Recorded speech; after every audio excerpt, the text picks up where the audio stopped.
14th December 1971.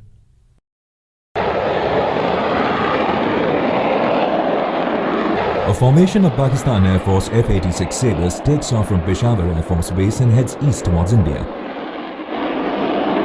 Their objective: dive into the Kashmir Valley, turn north, mount a bomb attack on Srinagar and escape back to Pakistan.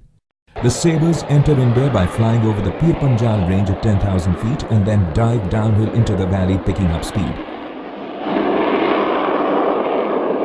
After a few minutes, they pull up to climb to a height of about 5,000 feet and form a visual contact with the Srinagar Air Force Base. As the Sabres fly towards Srinagar, they pass over Avantipur Air Force Base, and hearing the sounds of the jets above, Avantipur raises the alarm. As an alarm is raised at Srinagar, Flight Lieutenant Gumman, call sign G-Man, and Flying Officer Nirmal Jit Singh Sekhon, call sign Brother, are on standby too, which means they have been trained and are on duty to take off in less than 2 minutes to execute a CAP or combat air patrol. G-Man and Brother start their nats and make their way to the runway, ready to take on the enemy. G-Man lines up with the runway and begins his takeoff run. Brother has to wait for about 20 seconds till the runway is clear. Meanwhile, the Sabres are lining up in position, one behind each other, to commence their attack.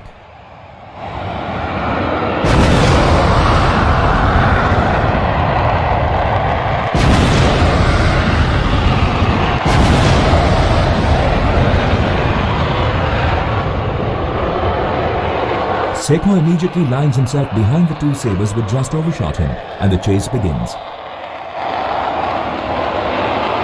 The Sabres, realizing they have a gnat on their tail, immediately do a hard brake left, and Sekhon follows them on the turn.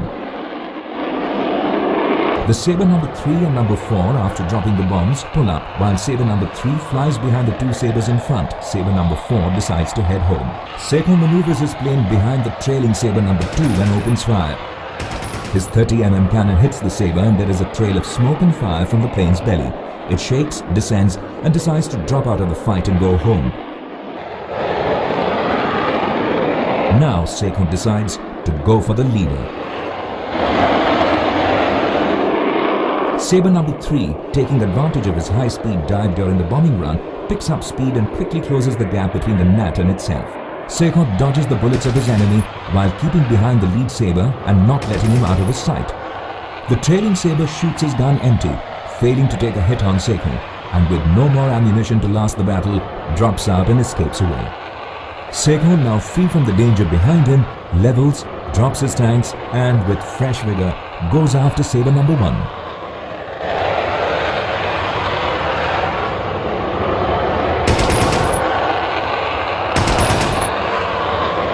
It's again a turning fight, with the lead Sabre trying to get the gnat off its tail. While Sekhon closes in on the distance, he brings in the lead Sabre in his kill zone. And then with his 30mm cannon starts inflicting damage. The lead Sabre pilot panics and gives an SOS call for help. Unaware to Sekhon or anyone else on the ground, the formation of Sabres comprised of 6, not 4 aircrafts. These 2 aircrafts had not dropped in for the bombing raid. Upon hearing the call of help from the lead Sabre, Sabre number 5 and 6 jettison their tanks and dive from the height. Gaining a speed advantage from the dive, Sabre number 5 quickly brings himself close to the fight below. Sekhon realizes that he has been jumped upon by more enemy aircraft. The rear Sabre gets a fix on Sekhon and triggers a 3-second long burst at him from his 6 machine guns, and Sekhon is hit. The gnat, trailing fire and smoke, tries to steady itself, but the plane quickly loses altitude and, already at such a low height and badly damaged, snaps over backward and immediately crashes. Sekhon ejected too low and didn't survive the crash. No defense aircrafts were positioned in Srinagar as per international agreement dating back to 1948. Hence, Sekhon was not acclimatized to Kashmir's harsh terrain and weather. Yet, he and his colleagues fought successive waves of enemy attacks with extreme valor, with him ultimately sacrificing his own life in the defense of Srinagar.